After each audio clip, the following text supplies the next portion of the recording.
Salut à tous et bienvenue pour cette nouvelle vidéo.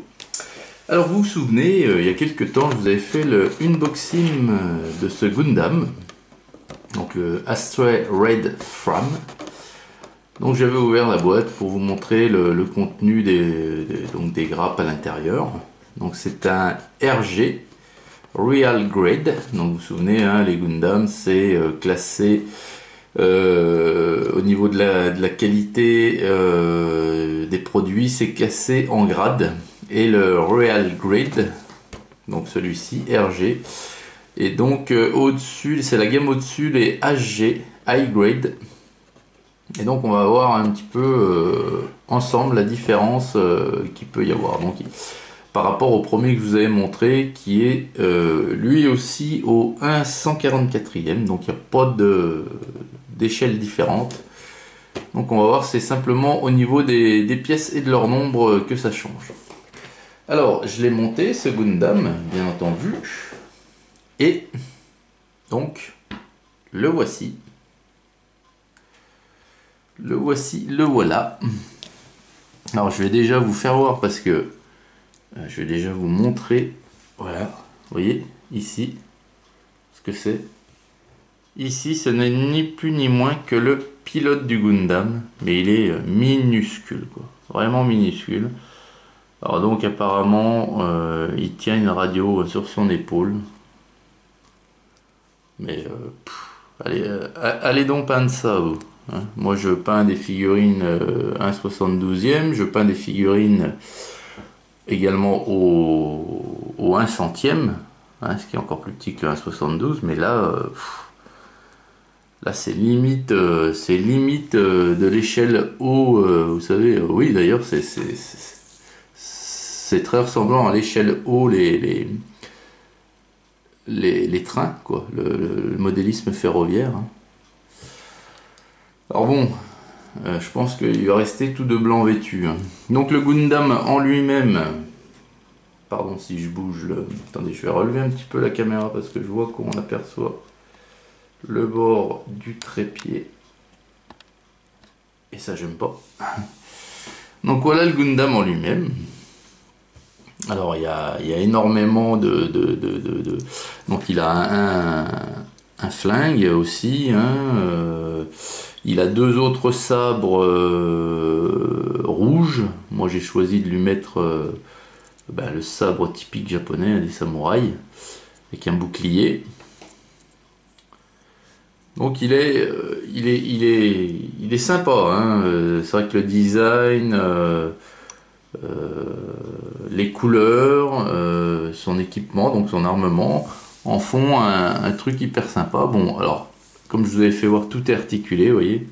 Au niveau du pied, vous avez 3 articulations possibles, 1, 2, 3. Donc après, vous avez aussi au niveau bien sûr du tibia qui se ramène à l'arrière. Je vais vous le faire, mais pas trop, parce que je vais vous expliquer quelque chose après. Donc les bras c'est pareil, ils se ramènent correctement. La tête bien sûr vous la tournez dans tous les sens. Ça c'est articulé aussi. Les épaulettes, enfin tout est articulé, hein. Tout est par rapport au high grade, vous avez en plus des articulations en nombre plus élevé. Vous avez certains points qui s'articulent en 4 ou 5 points différents au lieu de 3 par exemple pour un high grade.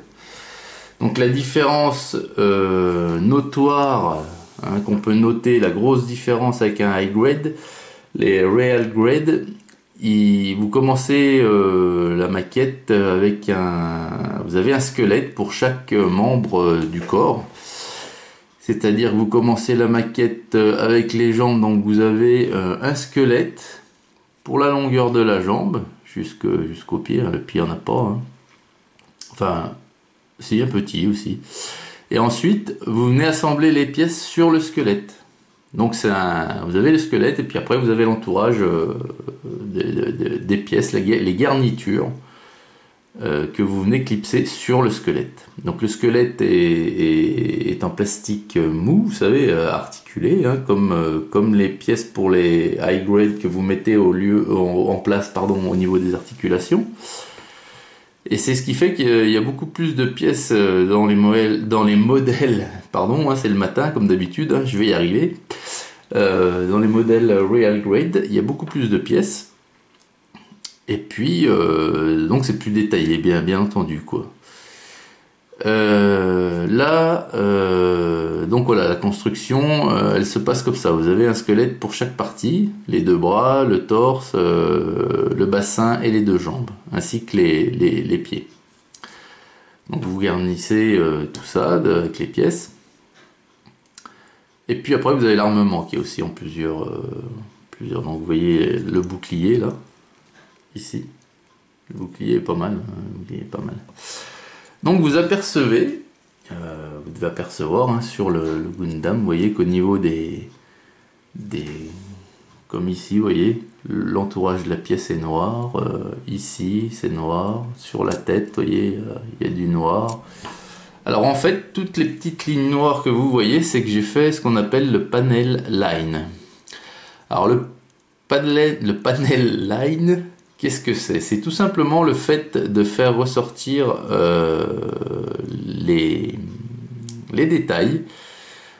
Alors, vous pouvez le faire avec un stylo spécial. Hein, je crois qu'ils vendent Bandai des stylos spéciaux pour faire ça. Bon, moi je le fais avec un produit, je vous montrerai tout à l'heure. En fait, c'est remplir de noir, si vous voulez, toutes les séparations, vous voyez, entre les cuirasses. Vous voyez partout là. Ici, tout ce qui est noir, ici, toutes les petites lignes que vous pouvez, vous voyez sur le bouclier à l'arrière, je ne sais pas si vous allez le voir correctement, si je me mets dans le cadre, vous voyez à l'arrière, toutes les petites lignes, et comme ici, vous voyez sur le coude, ici, enfin toutes les petites interstices, les petites lignes, les petits creux si vous voulez dans l'armure du Gundam. J'y passe un jus, donc c'est un jus exprès, hein, ceci c'est un produit panel line, vous voyez, accent color de chez Tamiya. Vous pouvez le faire avec de l'ancrage noir de chez Citadel aussi, hein, c'est pareil. Et donc vous appliquez, donc je vais vous montrer le produit en lui-même, comment c'est fait. Donc vous voyez, vous avez une petite brosse au bout et vous posez simplement la brosse sur la ligne et vous allez voir le produit qui va couler tout seul et qui va suivre la ligne. Et vous répétez l'opération partout, quoi. Partout vous avez des lignes, quoi. Alors bien entendu, la brosse a beau être fine, vous n'en mettez que pas sur les lignes, bien sûr. Hein. Vous en mettez sur les plaques de cuirasse, vous en mettez un peu partout là où il ne faudrait pas en mettre. Après, tout dépend aussi le résultat final que vous voulez obtenir. Mais il faut, de toute façon, quoi qu'il arrive, dans tous les cas, il faut ensuite nettoyer un certain nombre d'endroits où vous avez appliqué du panel line et que vous ne voulez pas que ça reste comme ça. Donc alors à ce moment-là, il faut prendre un coton-tige et avec un coton-tige, enfin plusieurs même du coup après, vous trempez votre coton-tige, vous imbibez votre coton-tige d'essence F et vous allez venir frotter sur la cuirasse là où vous avez débordé quoi, avec le panel line. Alors il faut bien attendre que ça soit sec hein, parce que sinon vous allez arriver à enlever aussi ce que vous venez de faire. Et vous allez voir, ça part sans problème.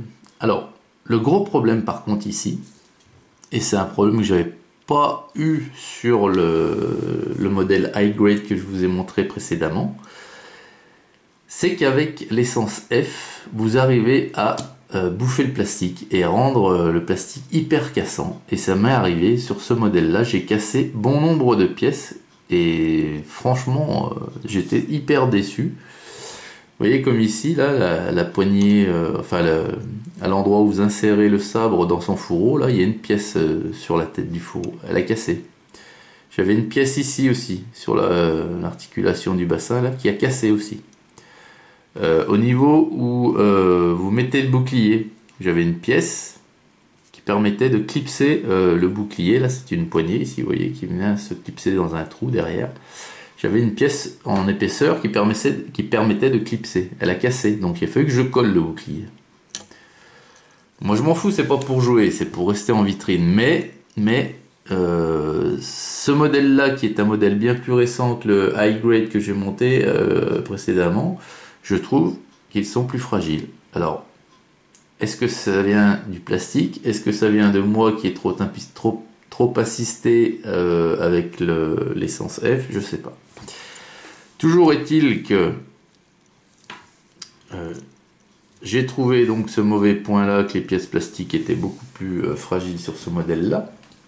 Ensuite, je vais vous montrer, vous avez une planche. Regardez-moi un petit peu cette planche d'autocollant.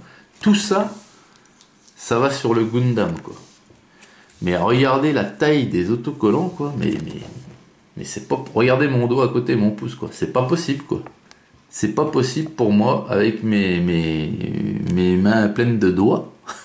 C'est pas possible de coller ces machins, quoi. C'est minuscule. Donc, alors vous avez du détail en autocollant aussi. Si c'est ça les modèles Real Grid, et ben moi c'est le premier et dernier que j'achète, quoi. C'est clair.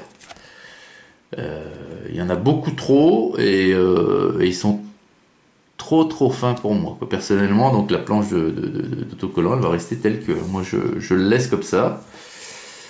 Donc c'est pour ça que je le manipule pas. Je vous fais pas voir les articulations et compagnie parce que je vous dis il est très fragile.